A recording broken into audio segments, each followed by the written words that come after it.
এই সেই আসিফ নজরুল, যিনি একসময় দাবি করেছিলেন বাংলাদেশে ২৬ লাখ ভারতীয় অবৈধভাবে চাকরি করছে। ক্ষমতায় এসে তিনি একজনকেও অবৈধ প্রমাণ করতে পারেননি। গ্রেপ্তার তো দূরের কথা, একজনের নামও প্রকাশ করেননি। এই সেই আসিফ নজরুল, যিনি একজন আইনের শিক্ষক হয়েও বারবার ভারত বাংলাদেশ সম্পর্কের ভেতর আইনি ভিত্তিহীন বক্তব্য ঢুকিয়ে দেন, পরে তার দায় কেউ নেয় না। খেলাধুলার মাঠে আবেগ আর রাজনীতির মিশেল ঘটালে দিন শেষে ক্ষতিটা খেলারই হয়। মুস্তাফিজুর রহমানের আইপিএল না খেলাটা নিঃসন্দেহে তার ব্যক্তিগত ক্যারিয়ার এবং আর্থিক দিক থেকে এক বিশাল ধাক্কা। কলকাতা নাইট রাইডার্স তাকে ৯,২০,০০,০০,০০০ রুপির অবিশ্বাস্য মূল্যে দলে ভিড়িয়েছিল, যা কোনো বাঙালি ক্রিকেটারের জন্য এক ঐতিহাসিক স্বীকৃতি হতে পারত।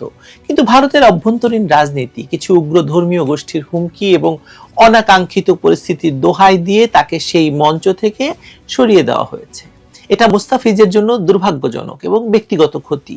কিন্তু আইপিএল এর এই বঞ্চনাকে পুঁজি করে যখন জাতীয় দল, বিশ্বকাপ এবং দেশের ক্রিকেটকে বাজি ধরা হয়, তখন সেটার ব্যক্তিগত থাকে না, সেটা হয়ে দাঁড়ায় জাতীয় স্বার্থ বিরোধী এক আত্মঘাতী সিদ্ধান্ত এবং বাংলাদেশকে বা বাংলাদেশের ক্রিকেটকে শেষ করে দেওয়ার এক ভয়ঙ্কর ষড়যন্ত্র।